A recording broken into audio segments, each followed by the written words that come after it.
Hey everyone, welcome to Get Sleepy, where we listen, we relax, and we get sleepy. My name's Thomas, and it's my honor to be your host. Tonight, we'll continue our sleepy series exploring the 7 wonders of the ancient world. Don't worry if you've missed the other episodes. You can listen to this one now and catch the other stories at another time. Tonight, we're heading to the Greek island of Rhodes in the 3rd century BCE. There, we'll see the Greek sun god, Helios, immortalized in bronze for all to see. We'll learn about the Colossus of Rhodes, the largest statue in the ancient world. Thanks so much to Joe for writing this amazing series, which I'm delighted to be able to read for you all. I'm learning new things with each episode I record, which is one of my favorite aspects of narrating stories for you all.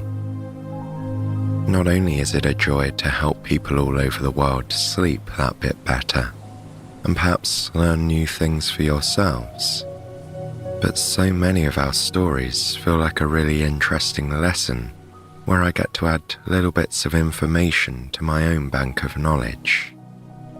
So hats off to our amazing writers for bringing these stories to life in an interesting and absorbing way, whilst maintaining such a soothing vibe with each script. Before we get to tonight's story, I just want to mention Get Sleepy Premium.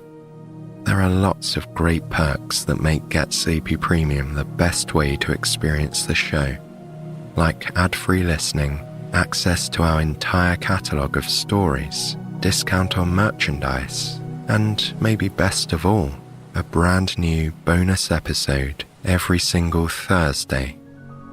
Tomorrow night, Vanessa will be reading to us as we visit an idyllic and historic island just off the east coast of the United States, famous for its fishing heritage, spectacular sunsets, and a delicious 10-layer cake. To find out more about all the perks of being a Get Sleepy Premium member, just visit the link in the description. It would mean the world to have your support. Thank you so much. Now, my friends, let's take the time to relax and unwind. Find a comfortable position and close your eyes.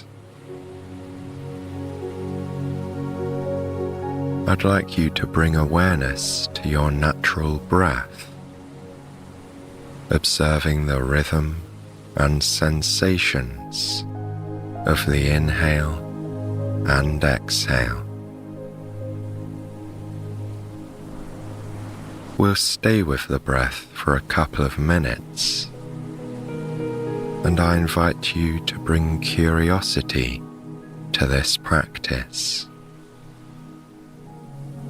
If thoughts draw your attention, simply notice that you've drifted and return your awareness to the sensations of the breath. Observe how it feels to inhale and exhale. Perhaps it feels different in the nose, throat, chest, and belly. Notice the rhythm of your body, rising and falling, and that moment of pause between the inhale and exhale.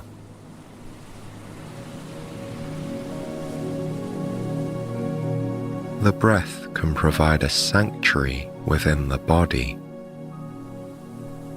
It's a safe place that you can retreat to at any time. If you're looking to reset or find peace and relaxation, tuning into the breath will help you get there. Now, there's nothing left for you to do but follow my voice. Allow the breath to fade into the background and continue on its own accord as we travel to ancient Greece. This is where our story begins.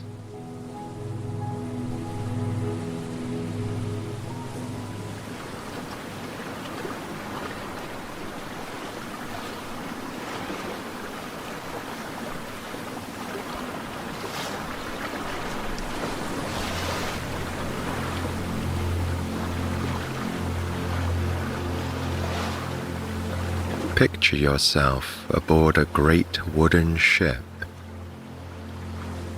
It bobs gently along the Mediterranean Sea on lapis-colored waves that glisten with sunlight.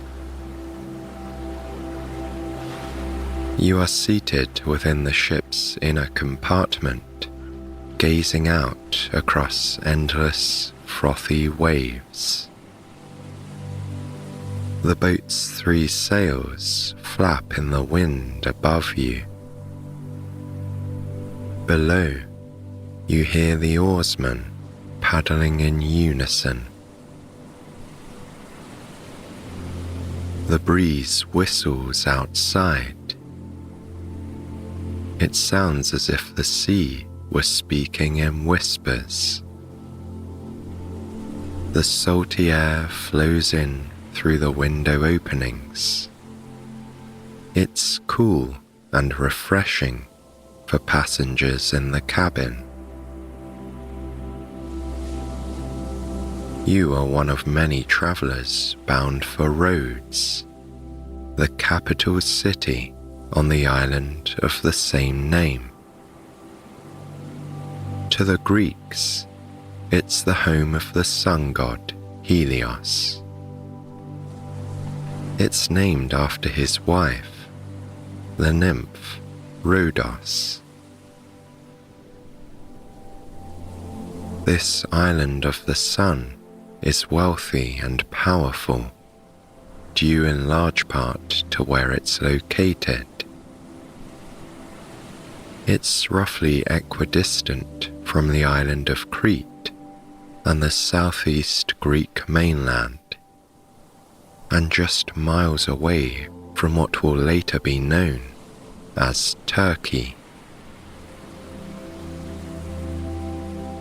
The harbour is located at the north end of the island, within the district of the capital city. It's the perfect spot for ships to stop on voyages between Greece and Asia Minor. Until recently, it's been in the middle of warring nations, those involved in the Wars of the Successors. Battles have been fought across the past 4 decades, after the death of Alexander the Great in 323 BCE. When Alexander passed away before naming an heir, his former generals began vying for power. This resulted in a war between 3 major factions. There was the Ptolemaic Empire in Egypt, the Seleucid Empire in Persia, and the Antigonid dynasty in Asia Minor. You've been chatting about the war with the man beside you, a friendly stranger who whose name is Leandros. The travelling merchant is returning home to Rhodes and knows all there is to know about the history of the island. The Rhodians, he explains, remained neutral in the conflict, but had a friendly relationship with Ptolemy in Egypt. This worried Antigonus in Asia Minor, who feared what might happen if Rhodes aligned with his enemies. And so, he resolved to lay siege to the island, sending a fleet across the sea in 305 BCE. His son Demetrius led an army of 40,000 against a force of Rhodians only 7,000 strong. According to Leandros, Demetrius did all he could to break through the defences that the islanders had built, but his men were pushed back each time they advanced, and they couldn't stop supply ships from reaching the Rhodians. Demetrius ordered the construction of enormous siege weapons, including one unlike anything seen before. The Helepolis, as it was known, was an iron-plated siege tower and had 16 catapults built in place along its frame. Leandros is a man who appreciates engineering. His eyes light up as he describes the Helepolis. It was 20 meters wide and 40 meters tall, and so heavy that it required 3,500 men working in relays to push it into place. He was only a boy at the time of the battle, about 30 years ago before your visit today. But he remembers the sight of the massive iron tower. He'd never seen anything as large or magnificent. At least, not until the massive bronze statue that was erected recently in 280 BCE.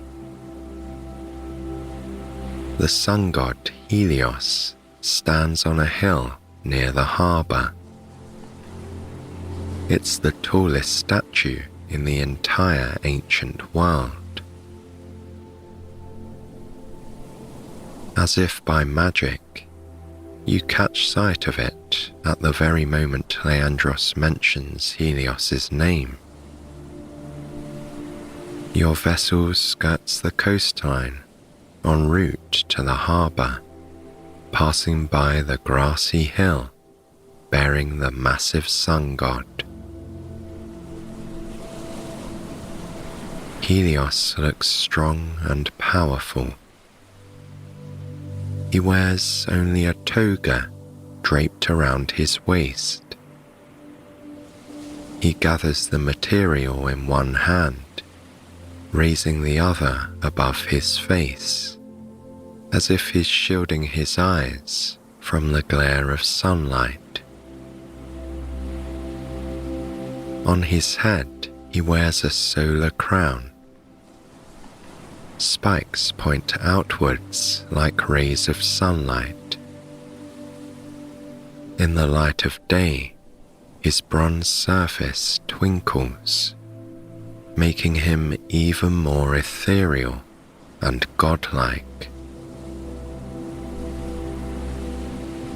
It's the biggest statue that you've ever laid eyes on, as large and lifelike as you'd imagine a real god. Of course, you'd heard tales of its size and beauty, but somehow the statue is even better than you'd imagined. Leandros, of course, shares in your appreciation, despite having seen it many times before. He never tires of watching the reactions of visitors, their expressions of awe when they first see the statue. The statue, he explains, was made after the siege, in part to commemorate victory in the war. Demetrius couldn't win, despite outnumbering the Rhodians, not even with equipment like the Helepolis siege tower. When Ptolemy sent a relief force around a year into the battle, Demetrius knew that it was time to give up. He had no choice but to return to Asia Minor and make peace with the Rhodians once more. The islanders rejoiced, as you'd guess they might, especially when they saw the equipment left behind. They sold the catapults, the battering rams and siege engines as scrap. They melted the iron plates that had covered the Helepolis. In doing so, they amassed profits of 300 talents of silver. This was more than enough to commemorate their victory and to honor the god who'd protected them in the siege. You've come to the island to see the statue, like many other passengers with you on the boat. You can still glimpse it now as you approach the harbour. Helios on his hill is never far from sight. Your new friend Leandros offers to take you to the statue. He's going that way anyway to see his family. He'll tell you what he knows about its construction amidst the surroundings of his gorgeous island. The easygoing merchant makes for very pleasant company as the ship pulls in and passengers disembark. You exit the ship onto the jetty and look out across a beautiful city. Rhodes is what you'd expect from an ancient Greek island. Cobblestone streets and terracotta rooftops. Villas rise along the slopes of the hillsides. People sit on balconies, relaxing in the sunshine. Fountains and statues are peppered about the roadsides, as are parks, gardens, and elegant courtyards. Neatly trimmed hedges, trees, and flowers add contrasting colour against white and beige buildings. They are especially striking near the larger buildings. The temples, schools, bathhouses, and pavilions. These white marble buildings are full of sophistication, with pillars, elegant sculpting, and triangular gable roofs. And then there's Helios, overlooking the rooftops, a sparkling bronze giant, the patron of Rhodes. From the flat of the harbour, it looks twice its size. The tip of his crown grazes the bottom of the sun. Around the statue and above the rooftops, the cloudless sky is sapphire blue. The weather is as close as it gets to perfect. It's a lovely warm day with a calm, cool breeze. You enjoy the feeling of sunshine on your skin as you set off walking beside Leandros. You're dressed in the fashions of ancient Greece, wearing a lightweight tunic and well-made leather sandals. Salty sea air billows through the fabric, cooling down your legs as you walk. The loose-fitting fabric gives you freedom of movement as you turn a corner and head out of the harbour. The area around the docks is full of shops and warehouses, and merchants sell their goods from stalls by the roadside. There's everything from souvenirs to food and refreshments on sale to the visitors who pass through the harbour. One of these merchants, it just so happens, is Leandros's cousin and very good friend. He is warm and animated, and just as charming as Leandros. And he insists that you enjoy some refreshments free of charge.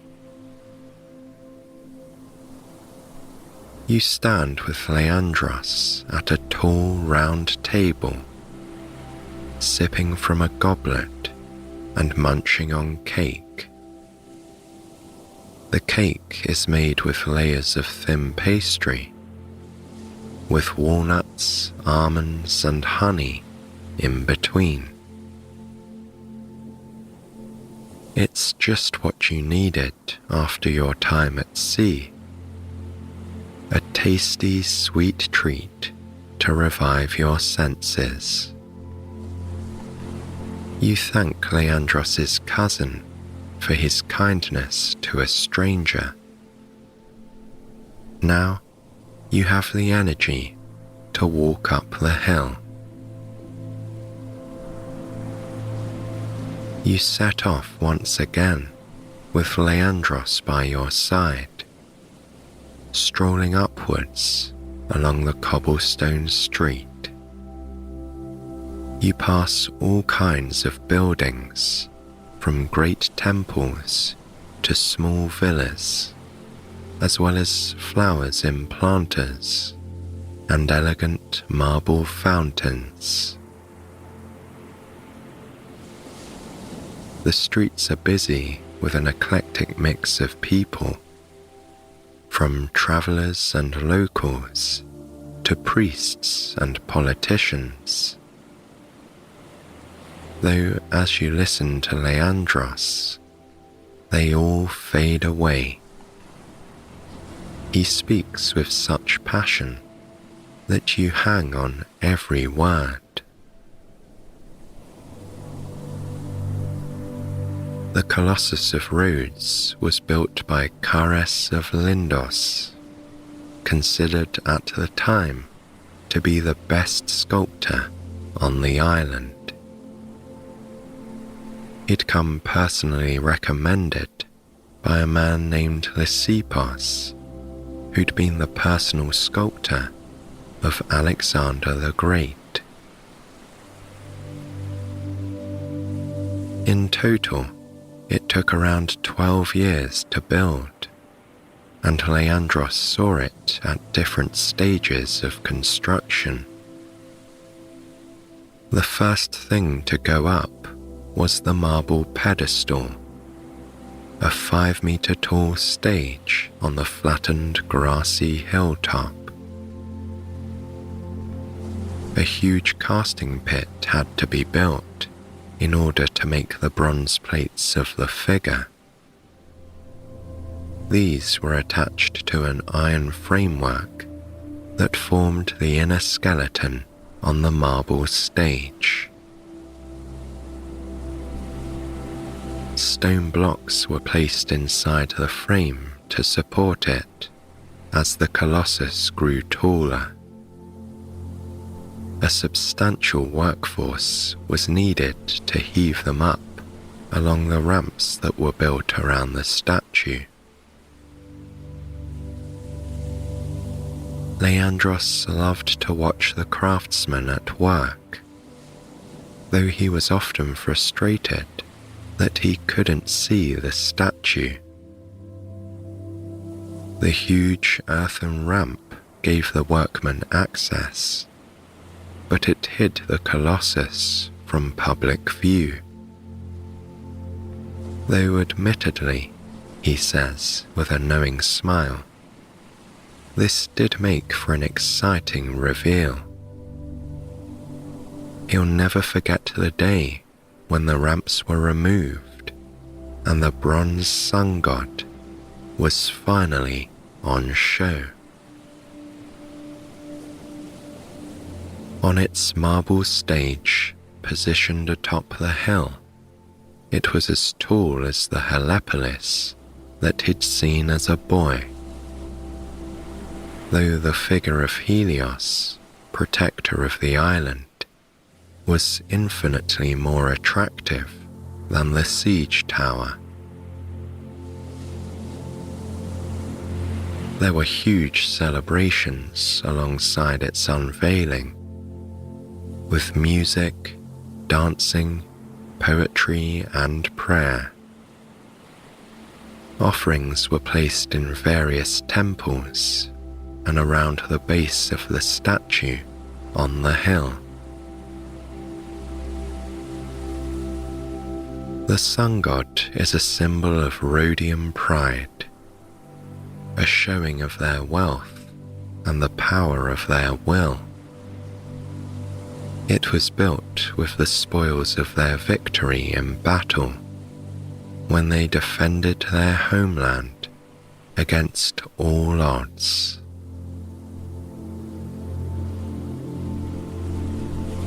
What's most striking about the statue is its size and scale. It seems to grow bigger with every step forward.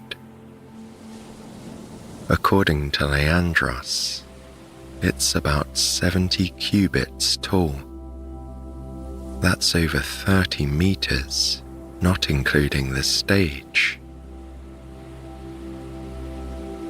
From your viewpoint on the path, the statue is visible behind the roof of a temple.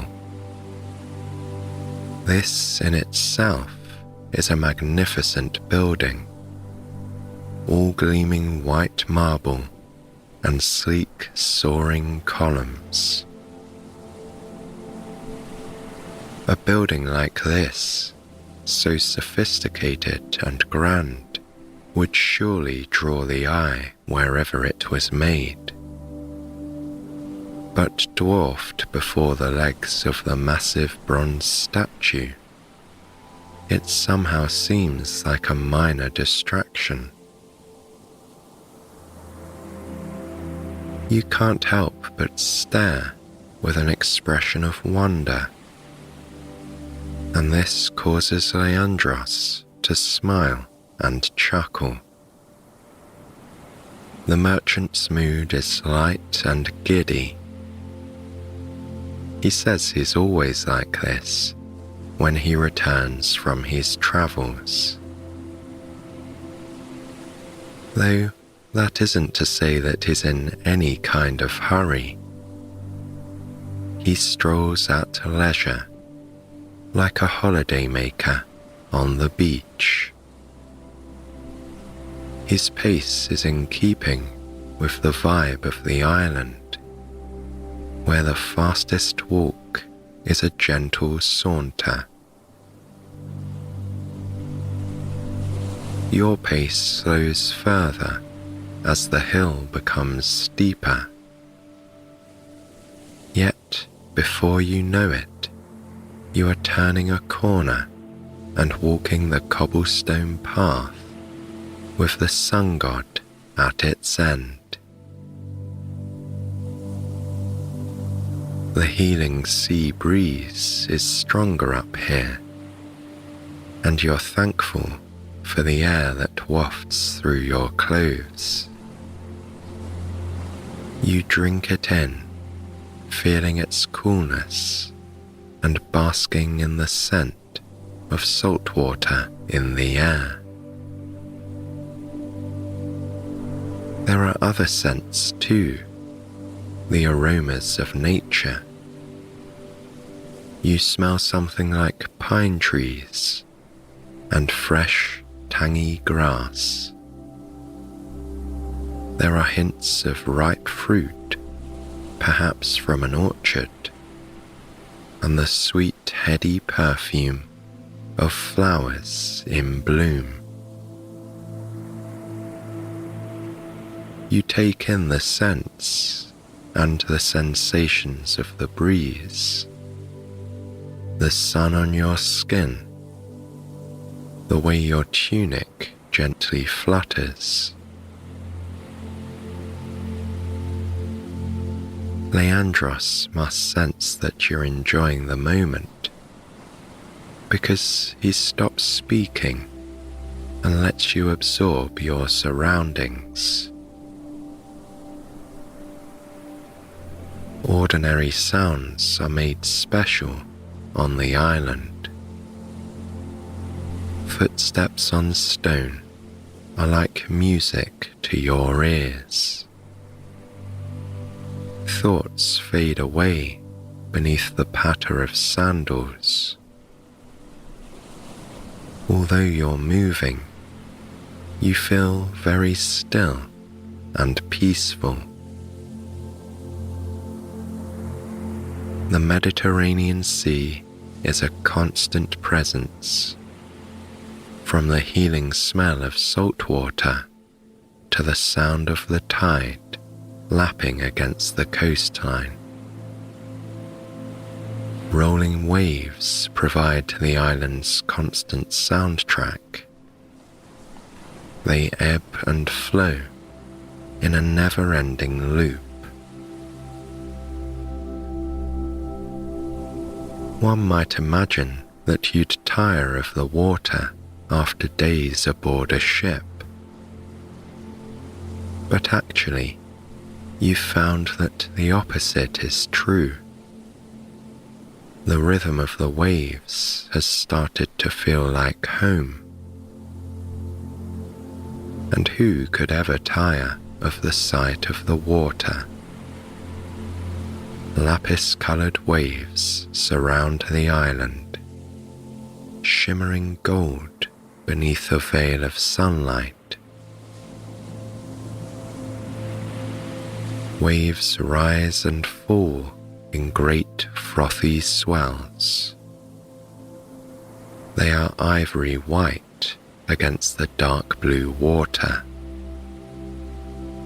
Where the tide rolls in, lapping over the sand, the water is rimmed in a thin layer of foam. A colony of seagulls paddles in shallow water, their specks of bright white from high upon the hill. Elsewhere, gulls caw as they fly above the water, looking effortlessly graceful as they glide through the sky. Some sit on rooftops, fountains and statues, seemingly indifferent to the people who pass by.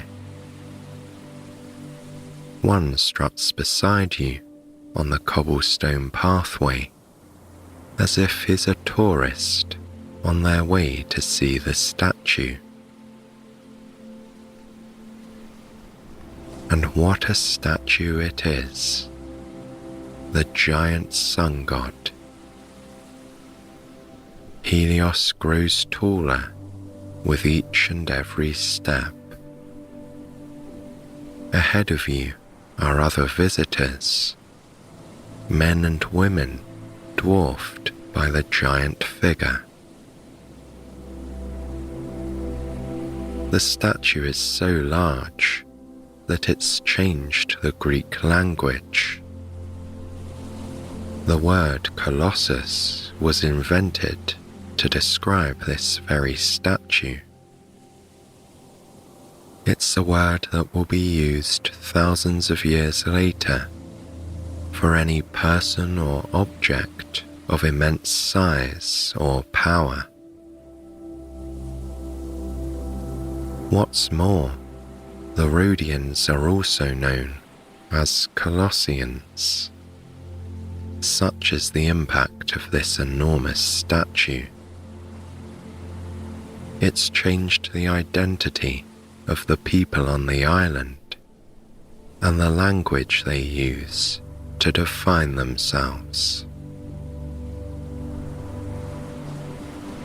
The city has grown in wealth and reputation ever since the Colossus was unveiled to the public. It's become as much known for its culture as it was for its commerce.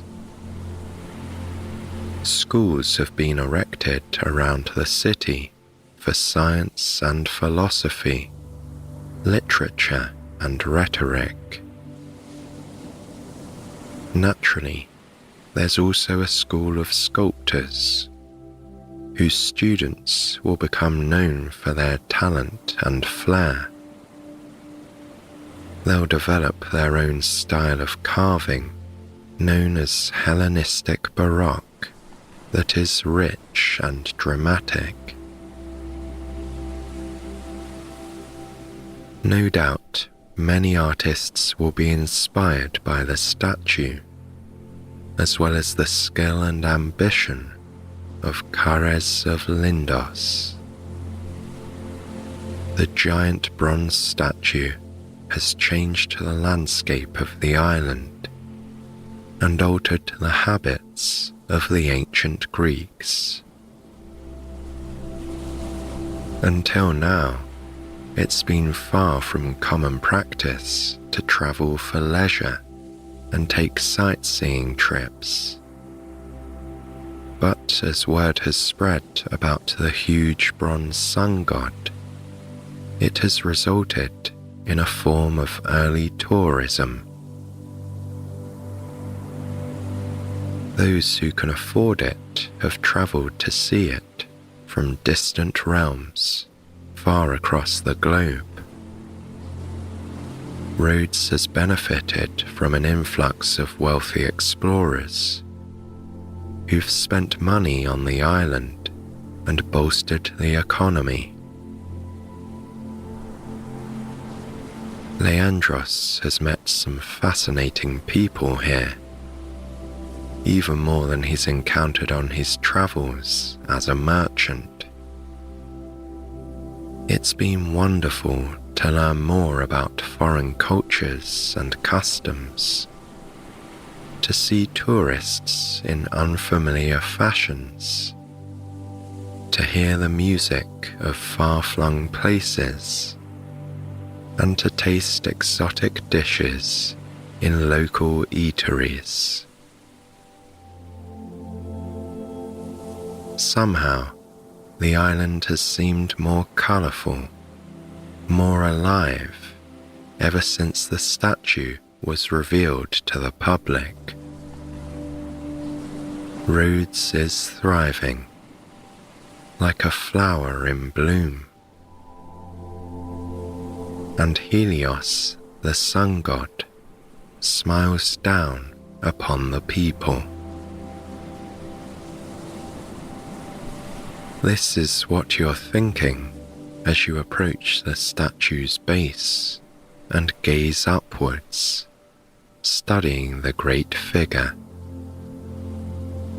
The sun is so dazzling that you are forced to shield your eyes, mimicking the pose of the god above you.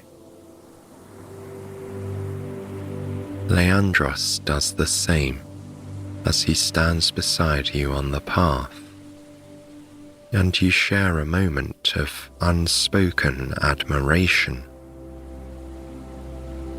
When he breaks the silence, his voice is barely a whisper, as if not to disturb the otherworldly statue. He tells you that he'll leave you here to enjoy some solitude in the presence of the sun god. Leandros is going to go home and see his family. He's eager to greet them after his time away. He promises to return in a couple of hours, however, and bring you back as a guest in his home. He'll ask his wife to set an extra place at the table and to make up the spare bed for his new friend. You thank him kindly, exchanging fond farewells, before returning your gaze to the statue before you. The way the bronze glistens is nothing short of magic. It glitters and sparkles from feet to crown. You can't even imagine the size of the casting pits that Kares would have needed to form the different parts, nor the skill or acumen, the precision and engineering needed to plan out such a project, let alone build it. The muscles of the sun god are so well defined that you almost expect him to move off the stand. The material at his waist is so creased and realistic, you wouldn't be surprised to see it flutter in the wind. It makes sense that such a monument will eventually be mentioned in Antipater of Sidon's famous poem about the 7 wonders of the ancient world. That reference will cement its reputation and legacy throughout history. This poem won't be written until the 2nd century BCE, and by then the statue will no longer be standing. Rhodes' location between tectonic plates means that the island is prone to earthquakes. It's an earthquake that will topple the Colossus of Rhodes in 226 BCE. Buildings will crumble around the great city, and Helios will fall over, breaking away at the knees. Offers of foreign aid will flood in after the earthquake from kingdoms far across the Mediterranean. The city will be rebuilt, except for the Colossus, even despite offers to pay for its reconstruction. Earthquakes are believed to show the gods' displeasure, and so the Rhodians will worry that they've upset their patron. When the Oracle of Delphi advises not to rebuild it, they resolve to leave it scattered on the hillside. Since the day Chares first unveiled the sun god to the public, it will only have stood intact for 54 years. This makes its legacy all the more impressive and speaks to the impact of this short-lived wonder. Pieces of the statue will remain on the hillside, peppered around the legs, still upright on the stage.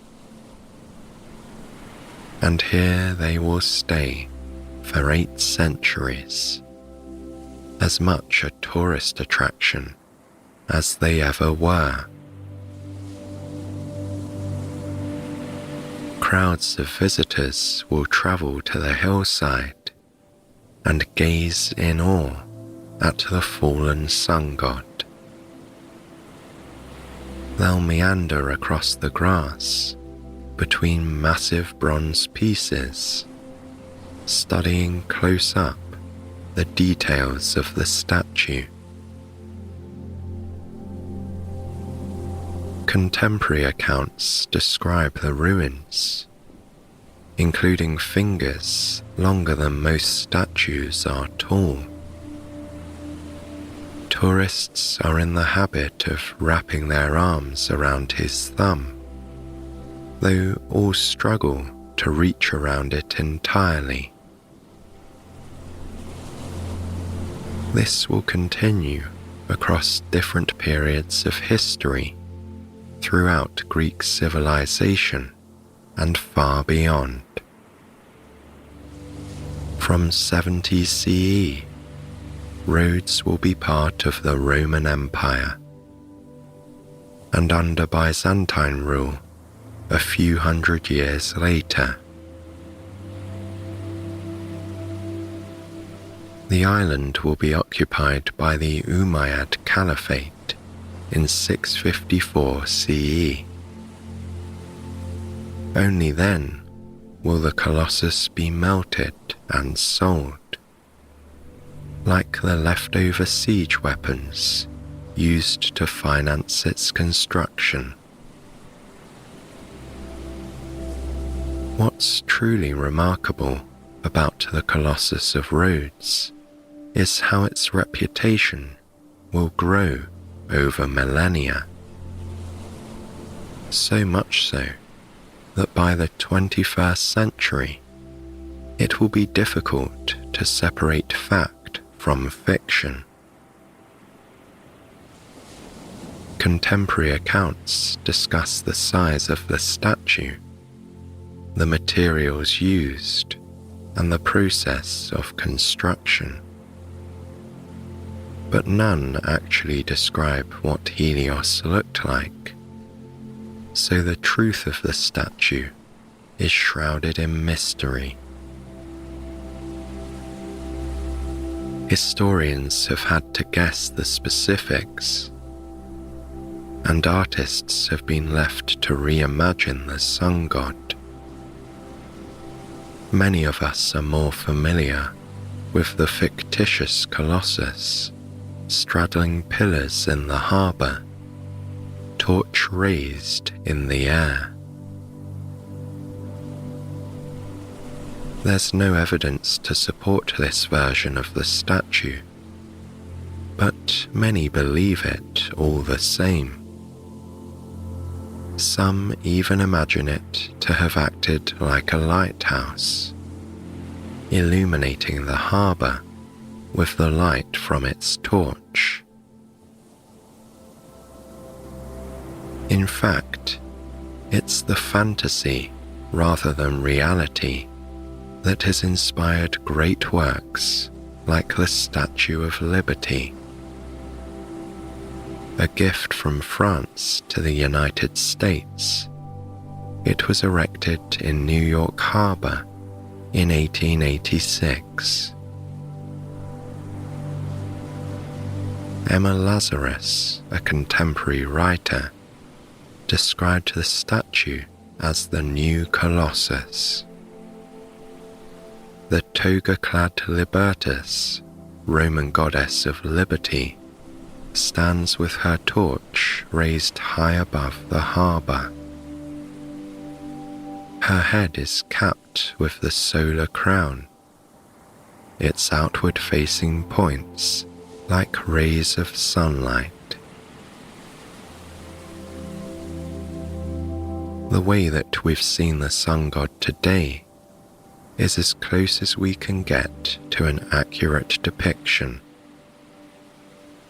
It's based on sculptures uncovered across the island of Helios, with his hand raised near his head, as though saluting or shielding his eyes from the glare of sunlight.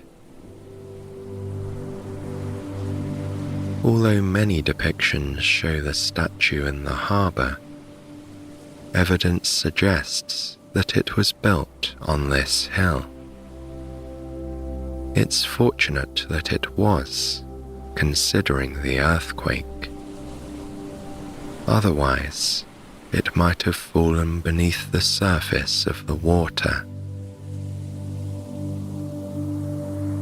In the 21st century, the Colossus of Rhodes exists in imagination more than anything else. Though the island of Rhodes is as alive as ever.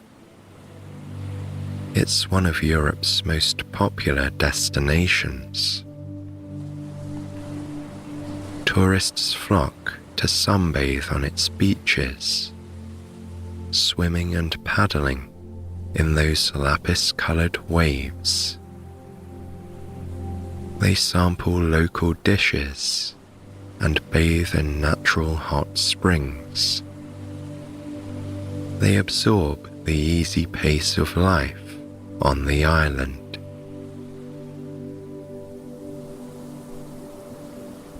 So, let's return now to look at the statue, intact and standing in the 3rd century BCE. You are stood by the base, beneath the huge bronze toes, feeling as small and humble as you've ever felt. You suspect that others feel much the same way, because the crowd around you is quiet and reverential. People study the giant figure as if they are deep in prayer. Some kneel on the ground, bowing before the statue. You begin to walk around the marble stage, away from the path and onto the grass. You weave seamlessly around people on the lawn. Some recite poems, others sing to the statue. The air is thick with love and devotion, and the scent of roses scattered like confetti. Ruby red petals decorate the lawn. They add layers of sweetness to the healing sea breeze. You walk around to the part of the hilltop that stands in shadow. Here, the marble stage is cool to the touch. You rest a hand on the stone and enjoy the sensations. Then you slip off your sandals and carry them in your hand. You walk barefoot across the soft grass, enjoying the breeze that billows through your clothes Then you settle in a spot in the shadow of the Colossus, one with views across the Mediterranean. This is where you'll meet Leandros later, before he takes you to his home for a delicious meal. You'll be treated as well as any member of his family before retiring beneath the covers of a bed fit for kings. For now, you're content to lean back on the grass to enjoy the cushioning of the hilltop beneath you. The healing sea air is wonderfully soothing, and the rhythm of the waves is as familiar as home. You take one last look at the Colossus of Rhodes, an epic masterpiece of sculpted bronze. Then your eyes drift closed as you lie back on the grass, surrendering to a state of deep relaxation.